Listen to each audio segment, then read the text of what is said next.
नमस्कार मित्रों, मेरे इस चैनल ज्ञान पाठशाला में आप सभी का स्वागत है।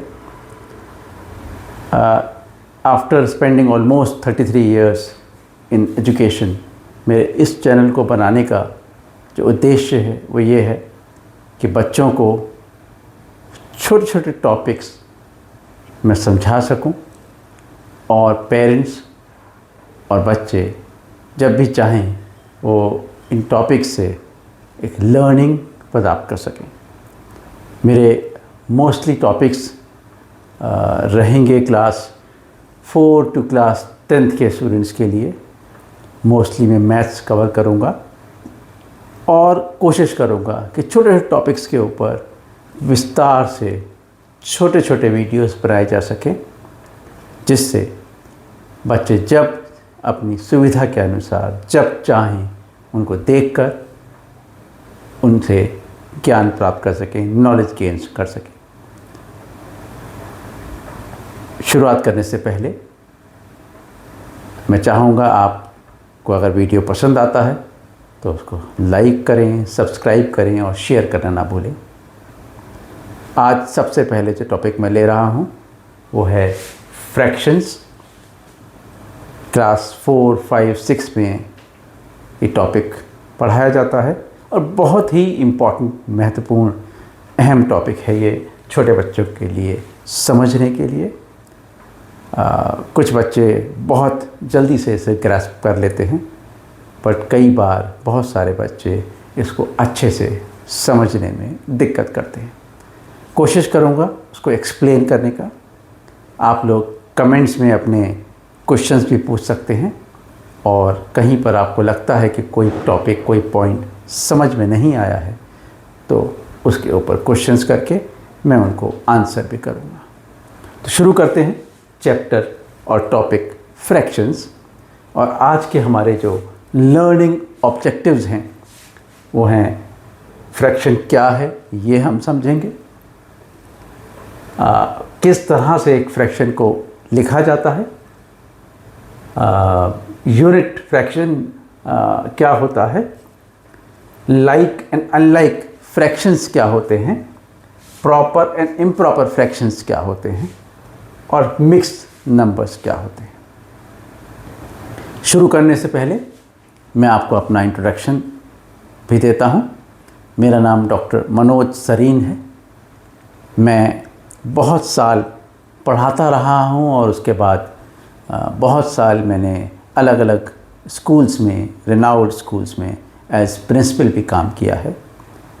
समझता हूँ एजुकेशन क्या है और क्योंकि इतना लंबा एक्सपीरियंस रहा है तो मैं चाहता हूँ कि मेरे इन एक्सपीरियंसेस से अगर बच्चों को कुछ फ़ायदा होता है तो शायद मैं कुछ सोसाइटी को वापस दे पाऊँगा। चलिए शुरू करते हैं। सबसे पहले फ्रैक्शन क्या है, व्हाट इज़ अ फ्रैक्शन। छोटे बच्चों को इस तरह से समझाने की कोशिश करते हैं। मान लीजिए किसी पॉट में, किसी बर्तन में एक लीटर मिल्क है और 4 जने या 3 जने या 5 फैमिली मेम्बर्स को उस मिल्क को बराबर बराबर डिस्ट्रीब्यूट करना है।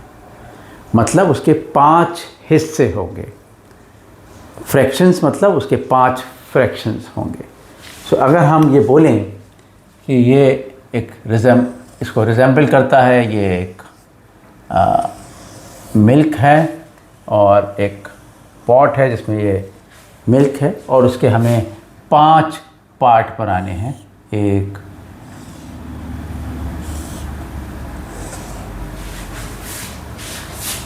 5 पार्ट बनाने हैं, 1, 2, 3, 4, 5 और 5 पार्ट इक्वल बनाने हैं।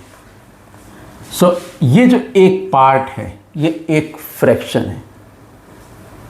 कुल कितने पार्ट हुए, कुल कितना है? 5 पार्ट है, 5 इक्वल पार्ट हैं, 5 इक्वल पार्ट हैं और उसमें से एक हिस्सा, 2 हिस्सा या 3 हिस्सा, जितने भी हिस्से हमें लेने हैं, मान लीजिए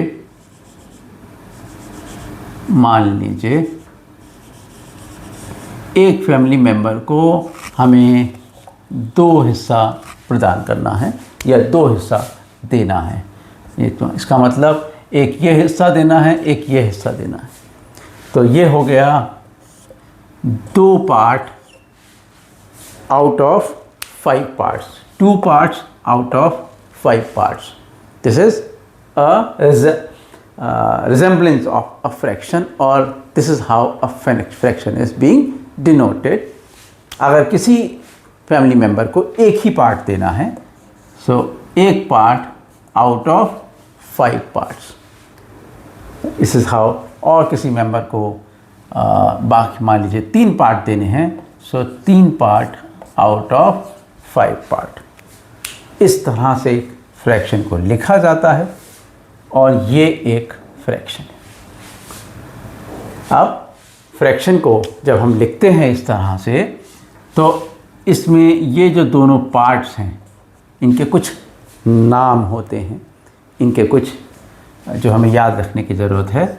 ऊपर जो पार्ट है इसे हम बोलते हैं न्यूमरेटर। मैं दोबारा से लिखता हूँ इसको ताकि और क्लियर रहे। इसे हम बोलते हैं न्यूमरेटर, NUMERATOR, और इसको हम बोलते हैं डिनोमिनेटर। इसे हम बोलते हैं denominator. So numerator and denominator, ये 2 पार्ट हुए इस फ्रैक्शन के। जो पार्ट ऊपर का भाग है, ऊपर का पार्ट है, दैट इज़ न्यूमरेटर। जो नीचे का पार्ट है दैट इज़ डिनोमिनेटर। या हम ये कहें कि जो पार्ट रेफरेंस कर रहे हैं हम, वो न्यूमरेटर, और जो टोटल नंबर ऑफ पार्ट्स हैं वो डिनोमिनेटर। तो अगर हम ये लिखें,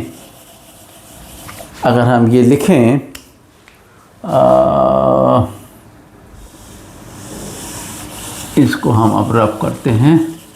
अगर हम ये लिखें कि एक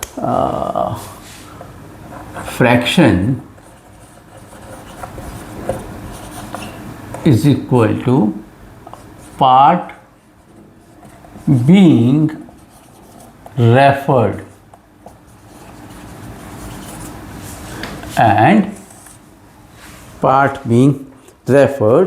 एंड इसको हम बोल देंगे न्यूमरेटर,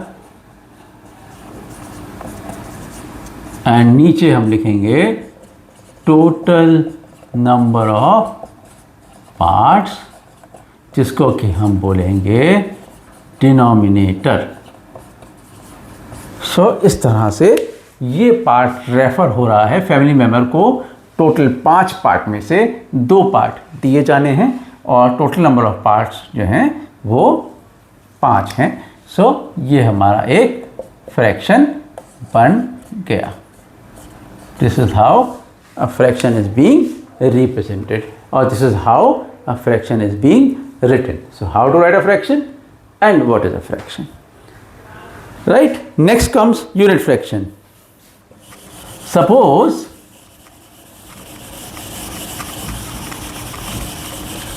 फैमिली मेम्बर को ऐसा है जिसको हमने एक ही पार्ट देना है। तो हमारा 5 पार्ट में से एक पार्ट हमने देना है, तो वो बनेगा फ्रैक्शन ऐसा 1/5। और जिस भी फ्रैक्शन के न्यूमरेटर में 1 आता है उसको हम कहते हैं unit fraction. So unit fraction हमारा क्या हुआ? A fraction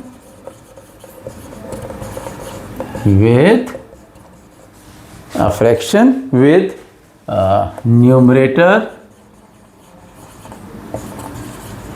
as 1 is called unit fraction. A fraction with numerator as 1 is called unit fraction. चाहे हम 1/5 लिख रहे हैं, 1 part as referred part, total number of part 5, और हम 1/7 लिख रहे हैं, और हम 1/9 लिख रहे हैं। So total number of part 7, part being referred as 1, total number of parts 9, part being referred as 1. This is called a unit fraction. ये हो गया. इसके बाद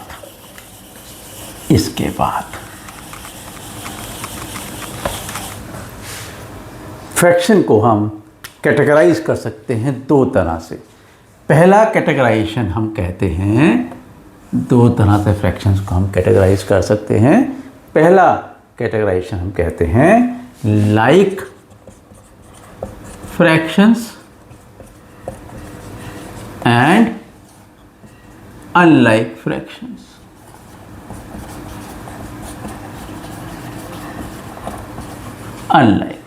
like fractions and unlike fraction. अब लाइक फ्रैक्शन कौन से होंगे और अनलाइक फ्रैक्शन कौन से होंगे? वो सारे फ्रैक्शंस जिनके डिनोमिनेटर सेम हैं वो कहलाएंगे like fraction. Like fractions are same denominator, या हम लिखते हैं फ्रैक्शंस विद सेम डिनोमिनेटर.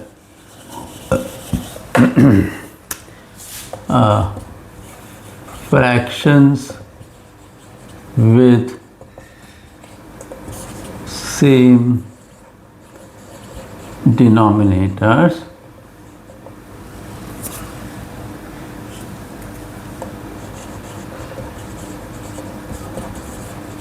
ये हो गए हमारे लाइक फ्रैक्शन. जैसे कि सपोज हम लिखते हैं 1/5, 2/5, 3/5, all three are like fractions. अगर हम लिखते हैं से 2/7, 5/7, 6/7, 1/7, ये सारे लाइक फ्रैक्शंस हैं. ये तीनों लाइक फ्रैक्शंस हैं, ये चारों लाइक फ्रैक्शंस हैं. तो ये होते हैं लाइक फ्रैक्शंस. दूसरे हैं अनलाइक फ्रैक्शंस, जहाँ पर कि डिनोमिनेटर्स सेम नहीं हैं, डिफरेंट डिनोमिनेटर्स हैं. तो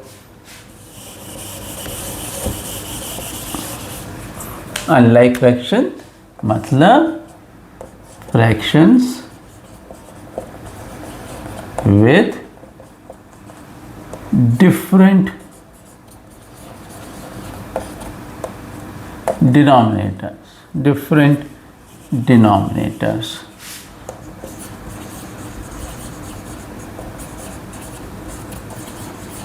Fractions with different denominators, उन्हें हम कहते हैं अनलाइक फ्रैक्शन. डिनोमिनेटर्स क्या हैं? जो कि फ्रैक्शन का नीचे वाला पार्ट है.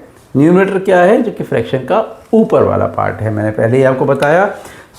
सपोजिंगली मैं लिख रहा हूँ 2/7, इसमें ये न्यूमरेटर है और ये डिनोमिनेटर है. और मैं एक लिख रहा हूँ 3/5, एक मैं लिख रहा हूँ से 2/9. ये और ये सब तीनों के तीनों अनलाइक फ्रैक्शंस हैं, क्योंकि इनके डिनोमिनेटर्स डिफरेंट हैं. इसका डिनोमिनेटर 7 है, इसका डिनोमिनेटर 5 है और इसका डिनोमिनेटर 9 है. तो ये तीनों डिफरेंट फ्रैक्शंस कहलाएंगे. फ्रैक्शंस की को हम दो पार्ट्स में डिवाइड कर सकते हैं, या दो कैटेगरीज में डिवाइड कर सकते हैं. एक ये है लाइक एंड अनलाइक फ्रैक्शंस. दूसरा आता है, एक और तरह से हम फ्रैक्शंस को कैटेगराइज करते हैं, वो आता है proper and improper fractions. Proper and improper fractions. अब प्रॉपर एंड इम्प्रॉपर फ्रैक्शंस में क्या होगा, पहले बात करते हैं. दो तरह से हम डिवाइड कर सकते हैं, प्रॉपर फ्रैक्शंस और improper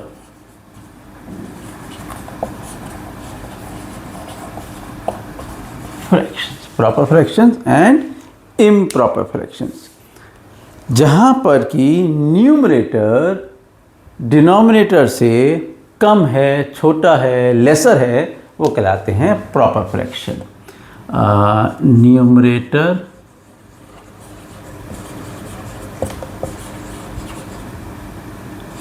lesser than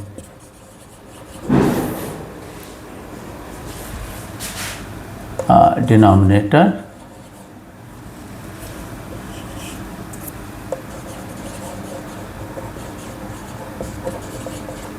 ये कहलाते हैं प्रॉपर फ्रैक्शंस। जैसे कि मैंने अभी जितने भी फ्रैक्शंस दिखाए थे अभी तक, वो सब प्रॉपर फ्रैक्शंस थे। 2/5, 3/7, 5/9, ये सारे प्रॉपर फ्रैक्शंस हैं। ये तीनों लाइक नहीं हैं। लाइक फ्रैक्शंस प्रॉपर भी हो सकते हैं, लेकिन ये तीनों लाइक फ्रैक्शंस नहीं हैं, बट ये तीनों प्रॉपर फ्रैक्शंस हैं।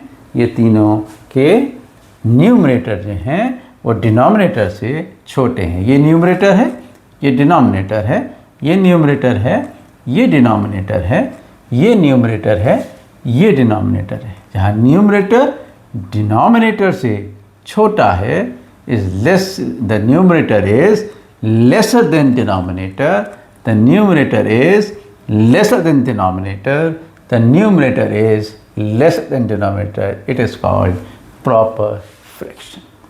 Next comes improper fraction. The improper fraction is the fraction where, shall I rub this? Yes, I should rub this. Okay. The improper fraction where the numerator is bigger than denominator, where the numerator is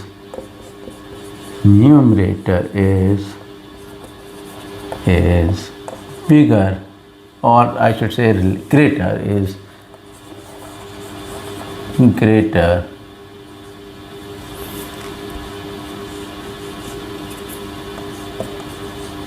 than denominator, then it is improper fraction. So, for example, say 9/5, say 7/3, say 11/5, etc. These are improper fractions. So another category of fractions is proper fractions, improper fractions. Proper fractions वो वाले जहाँ पर numerator denominator से छोटा है, numerator is lesser than denominator और smaller than denominator.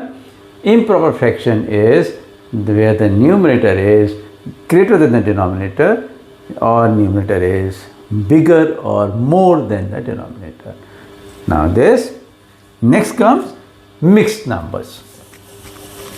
So whenever we write a improper fraction, improper fraction can be written as a mixed number. So an improper fraction can be written as a mixed number. And what is a mixed number? Let me explain you that first. Supposingly I write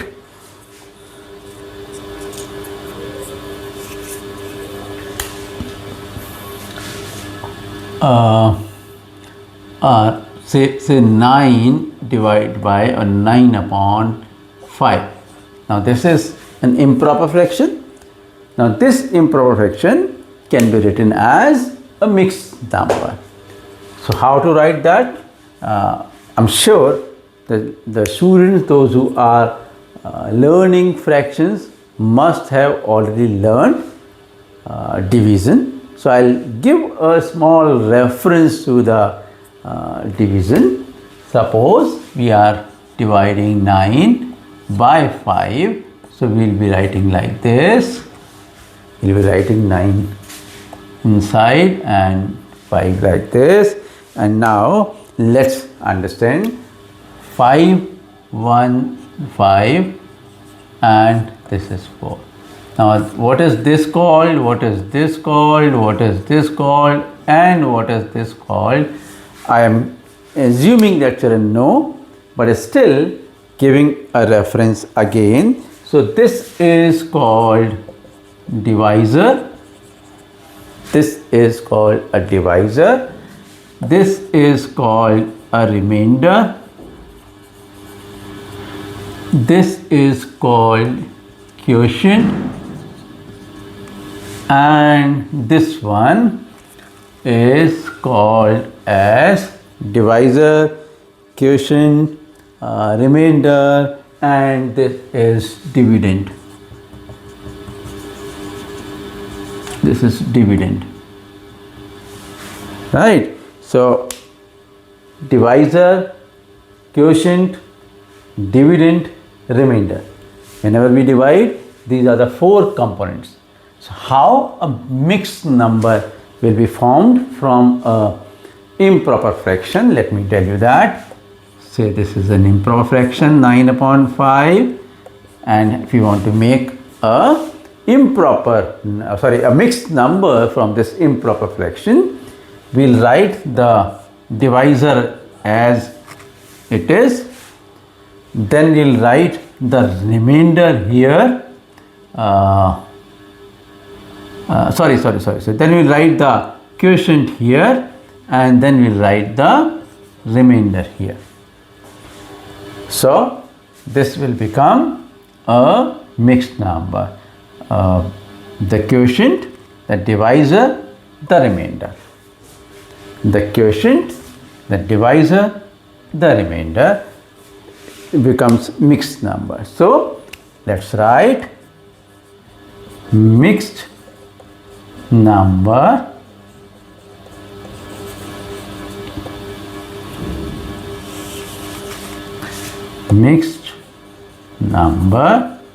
equal to quotient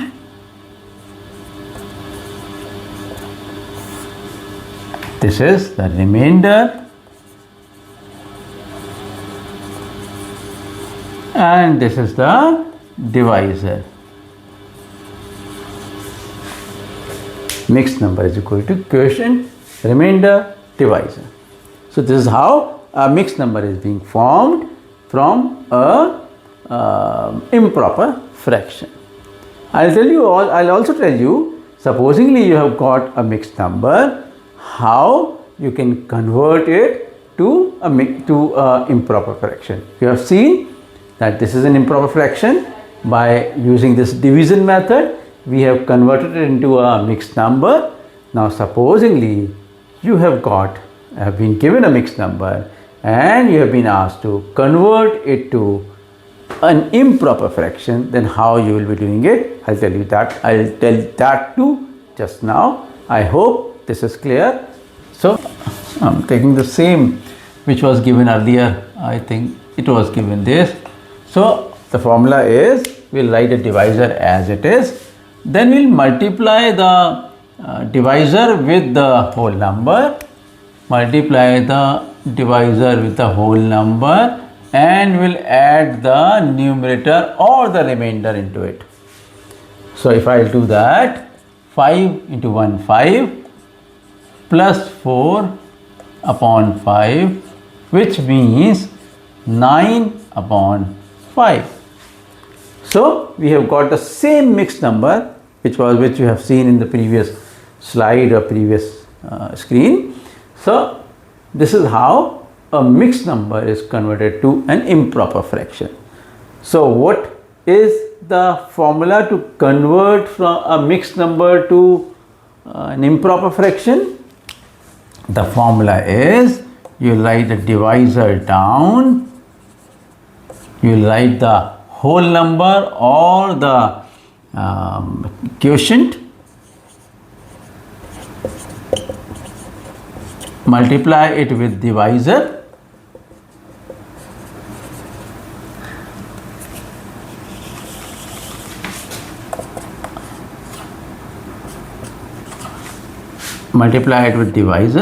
plus, so quotient into divisor plus the remainder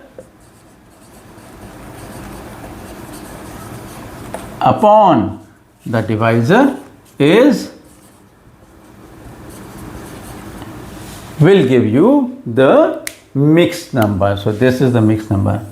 How it is formed? The quotient in this case is 1, divisor is 1, so 1 into 5 plus remainder 4, then divide by divisor. This is how you convert. So supposingly, I think this formula is clear to everybody. Now let's say I'm having 4 1 upon 5, the number which I was writing earlier. So how to convert this into an improper fraction? The formula is, this divisor will remain here as same. We'll multiply the divisor with the quotient. So quotient into divisor plus the remainder will be added. So for 20 plus 1 upon 5 is equal to 21 upon 5. So this is how, this is the mixed number, and this is, so this mixed number is, this is called the whole number part, this is called the remainder part, this is called the divisor part, or this is also called the quotient part. This is the